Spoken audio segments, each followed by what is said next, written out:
force a relationship that cannot be forced. People don't like people. You don't have to like everyone.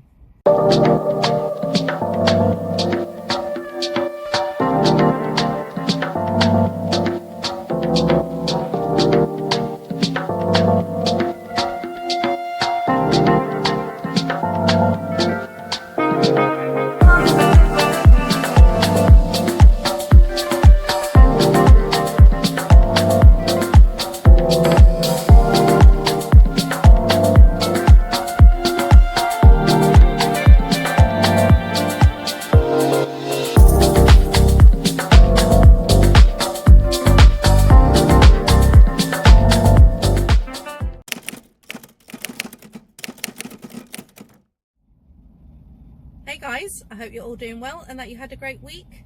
House guests, welcome. Grab yourselves a drink and make yourselves comfortable. If you're passing by and you'd like to become a house guest, don't forget to hit subscribe and activate all of your notifications.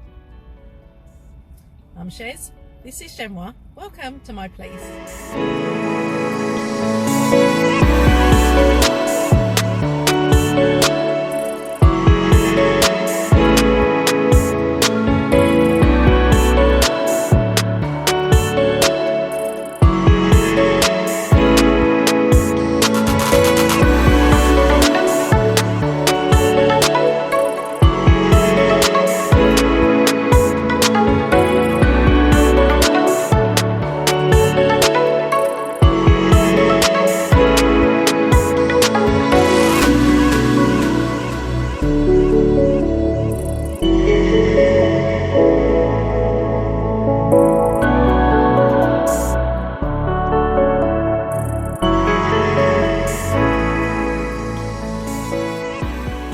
Chemical compounds. They are present in every single thing we consume, whether it's topically or internally. Whether it's marijuana to alter your mood, or a skin peel to improve the appearance of very deep lines and wrinkles on your face. Rehab, short for rehabilitation. A word which has more than one meaning and therefore can be used in more than one context. Here are two definitions which are pertinent to this video. Rehabilitation. One definition is the process of restoring a person to a drug or alcohol-free state. Another definition, the restoration of something damaged or deteriorated to a prior good condition. And as you can see, the last sentence says, the rehabilitation of a person's reputation.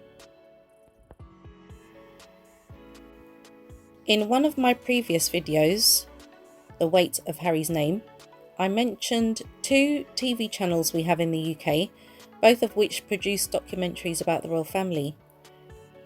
Channel 5 doesn't get my vote when it comes to reporting on the Windsors because their presentation style is far from objective, in my humble opinion. It doesn't provide opposing views on the same subject, so you, as the viewer, are not allowed to reach your own conclusion.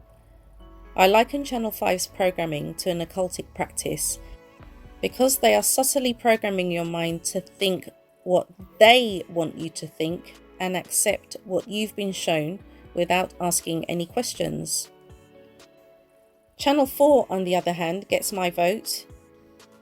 As far as I'm concerned, they have more of an investigative journalism approach, which results in a balanced and fairer presentation.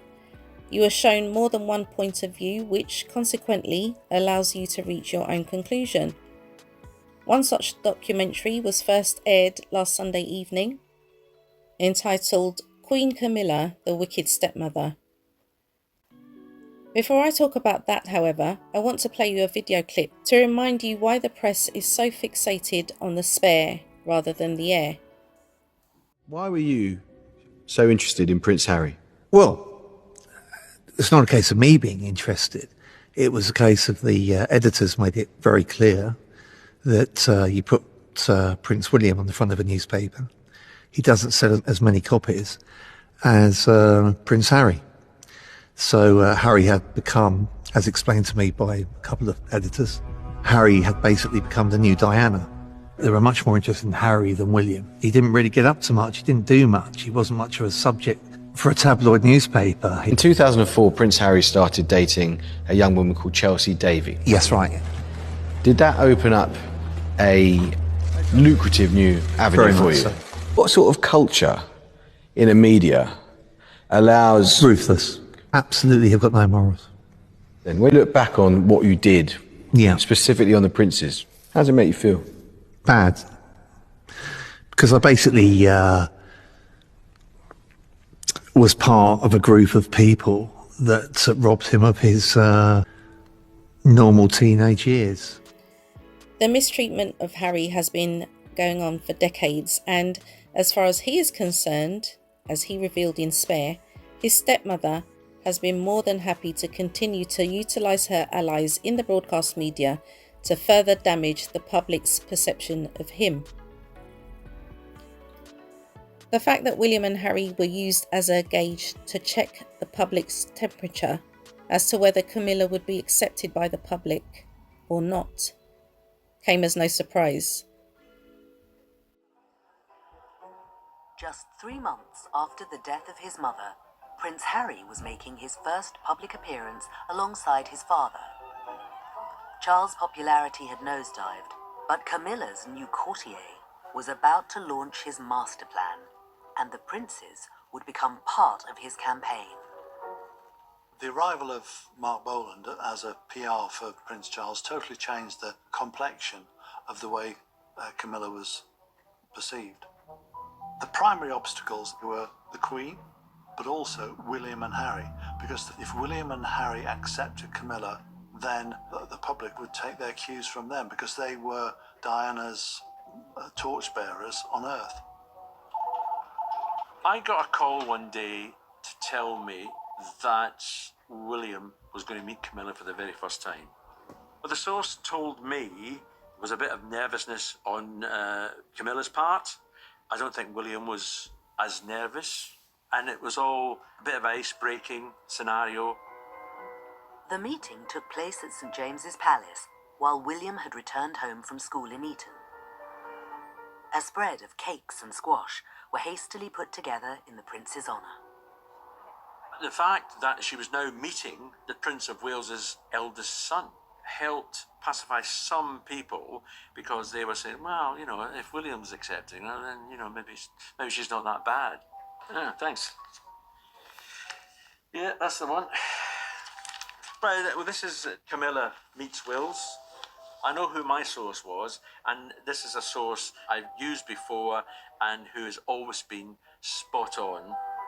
It was later revealed Charles's source was Mark Bolland, but in his controversial memoir Spare, Harry writes the leaking of the story was actively promoted by Camilla, citing it as his first example of his stepmother using the princes unfairly to boost her image. What people are starting to understand now is that a royal source is not an unknown person. It is the palace specifically briefing the press, but covering their tracks by being unnamed. Royal reporting is a bit like being a cross between a political, showbiz and investigative reporter. You've got to have your nous about you. You've got to try somehow to get yourself through the haze. You don't get a source that's a real source very often, and if you do, you protect them like, all with everything you've got. Now, I know people poo-poo, oh yeah, here we go again. They're saying it's a source and all this sort of stuff. But these sources do exist. There's always someone who knows what's going on. You've just got to find them.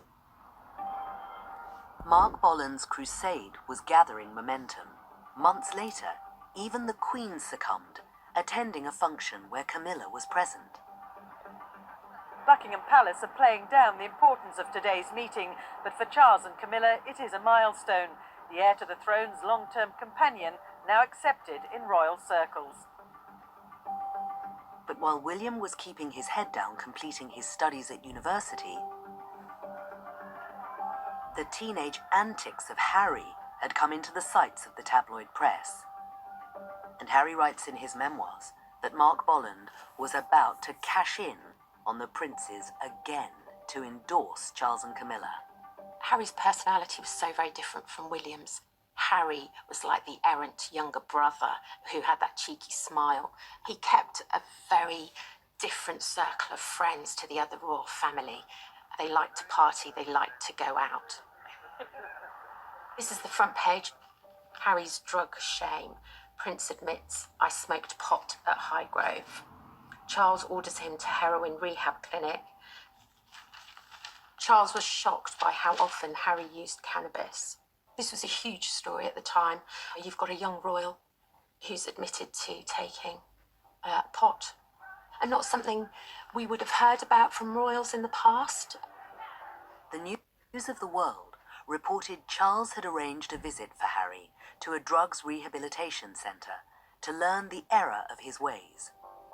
It quoted a family friend as the source. Any royal involved in illegal activities is a great story. The only problem with this was spin. This had not happened as they said. What had happened was that Harry had gone to this drugs rehabilitation place 2 or 3 weeks beforehand on a visit. Now it was spun then to try and show people that, don't worry, Dad's taking care of it. He's taken them to a drugs rehabilitation unit to show them the evils of his ways. It was a brilliant piece of spin and clever journalism by the News of the World. So they had the story, but the fact is they then did a deal with the palace and they then spun it to make Charles look as good as possible. As Harry tells it, he was a total stitch-up. Yes, Harry's taken drugs, but he didn't do the rehab. The story was basically fictitious. But Bolland's spin worked, and within hours the broadcast media made it headline news. Prince Harry admitted to regularly smoking cannabis and drinking alcohol. Prince Harry admits smoking cannabis, says the Sunday Times. Prince Harry, and Prince Harry. The whole of the News of the World's coverage, as far as I can make out, is based on an interview with what they call a family friend. Now, if this family friend was speaking with St James's Palace's approval, that would be utterly fascinating. The trail to find the family friend led to Camilla's hand-picked King of Spin, Mark Bolland. When the News of the World presented their evidence to Bolland, he used his close relationship with editor Rebecca Wade to soften the story.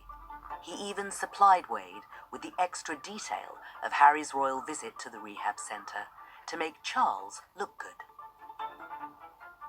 After many, many years of lies being told about me, there comes a point where the relationship between certain members of the family and the tabloid press have decided to get into bed with the devil, to rehabilitate their image.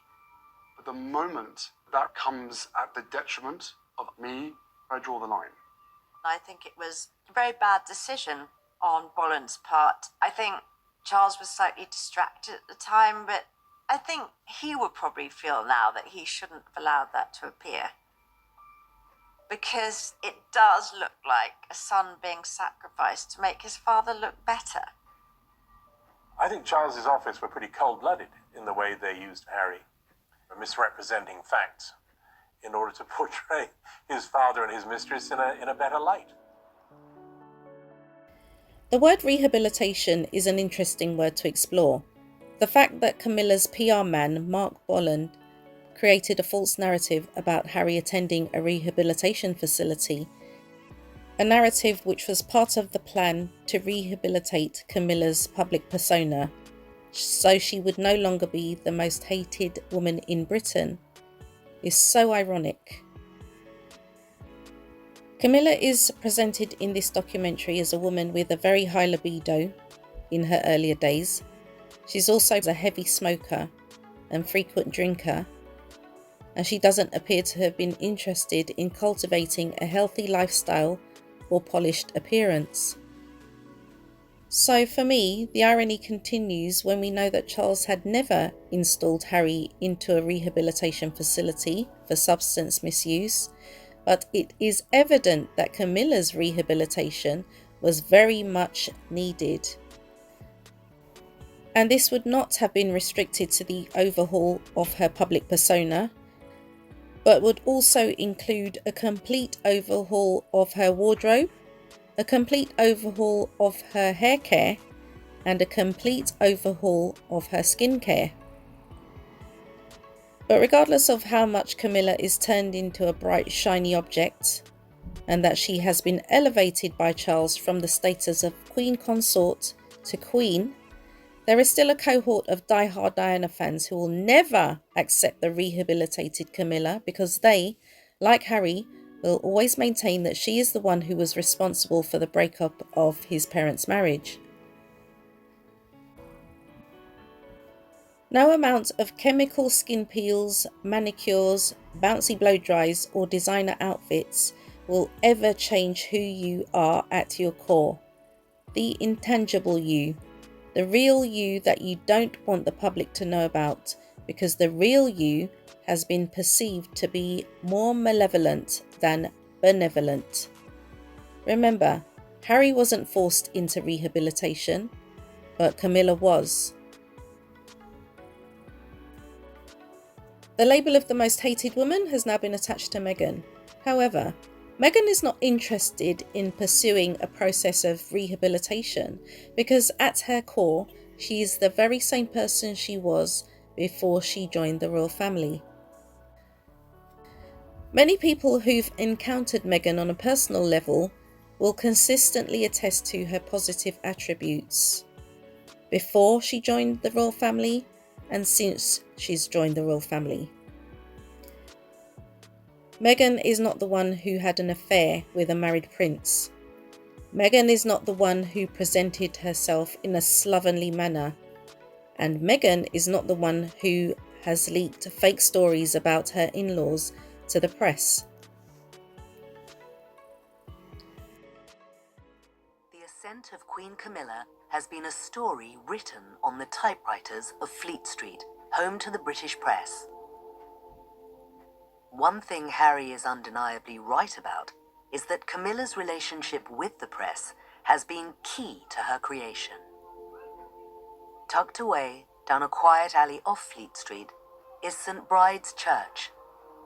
For over a century, journalists have flocked here, and for the past decade, St. Bride's has had a very special patron watching over it.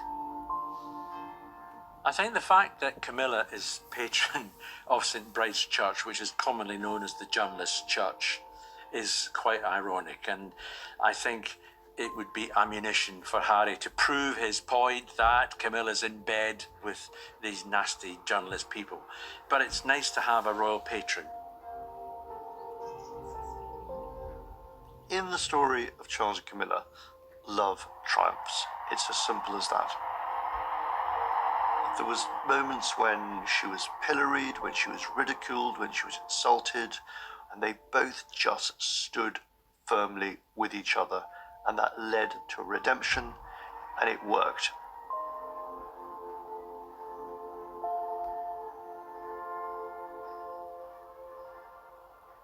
I think the fact that Camilla is patron of St. Bride's Church is extraordinarily symbolic. It's actually an example of the cynicism that runs through this entire story. When the history is written of Charles and Camilla, it will not be seen as a particularly glittering episode in the British monarchy. I think it'll be the opposite. I think it's rather tatty, tawdry. It's a story of opportunism and extraordinary cruelty to those who got caught up under the wheels of their inexorable, inevitable love. A woman who is consistently confident in her character and capabilities will never require rehabilitation in order to change the public's perception of her. But a woman who needs to employ people to manipulate you into thinking she is a good person is a woman who should never be trusted.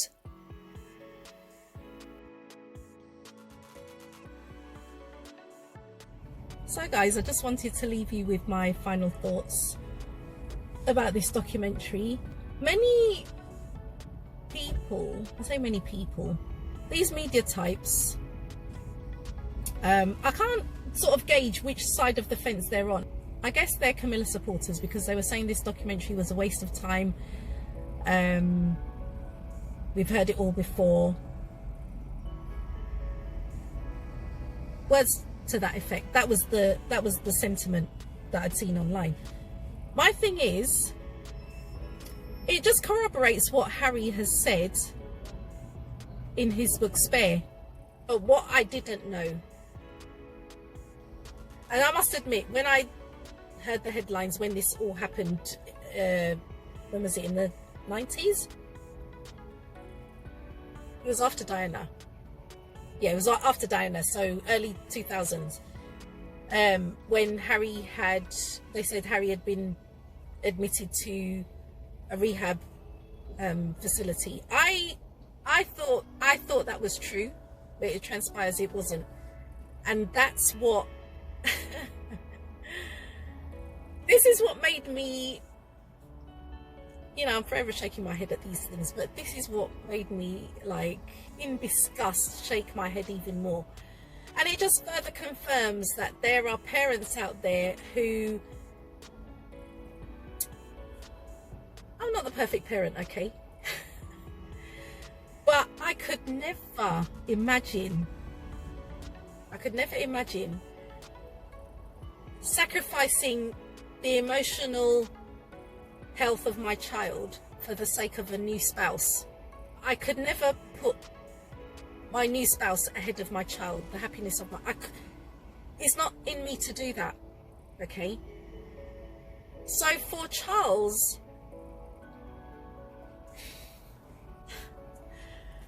I don't know. You actually let the story run that you put Harry into this facility just to make yourself look good because of all the bad press he'd had regarding Diana. Just to make yourself look good. How old are you? How old are you, Charles? And you know why I'm laughing? Because this correlates with what's going on at Daystar. And for those of you who don't know what I'm talking about, all you need to do is type in the word Daystar and you'll see everything come up. For those of you who do know what I'm talking about, JL, I'm not going to say the name because they're going after YouTubers. They're not going to come after me. I'm not on their radar and I don't have any money.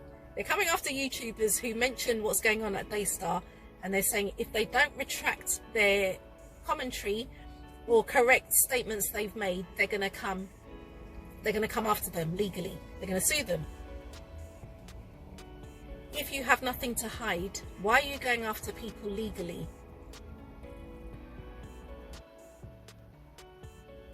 The fact that this woman threw her son under the bus because she is besotted by her new husband. I'm just touching on this because it correlates with Charles in my head. Okay. I could never, as a parent, put my child on the back burner because of a new spouse. I couldn't do it. And that's why that's why this is a head scratcher for me.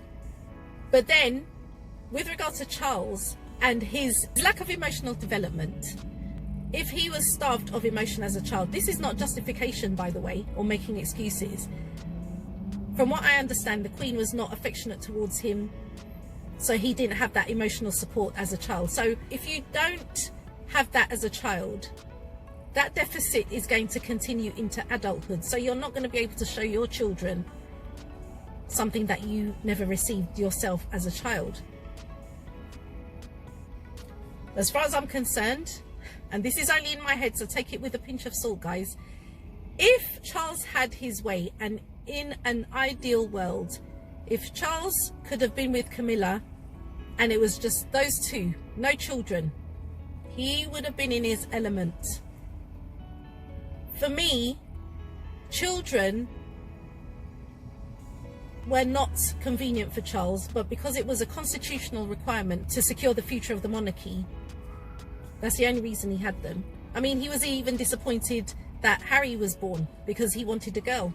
It's like not counting the fact that Harry was a healthy child, not lacking in anything, but because he was the wrong gender. I mean, this is how entitled these people are. And as I say, with regard to Camilla, no amount of skin chemical peels, visits to the hair salon, manicures, designer clothes is going to change you as a person on the inside. Because if you can be in cahoots with the likes of Morgan, Clarkson, Bolland, to secure your place in the British psyche, you're still that same person. You're still that same person on the inside. So while many people may have been duped by the outward appearance of Camilla, I for one haven't been. She hasn't gone up in my estimation because she was never up in my estimation anyway. I'm indifferent. And the press is very good at trying to gaslight us when it comes to Harry and Meghan. Christmas 2024, this will have been the 6th Christmas that they will not have been in the UK.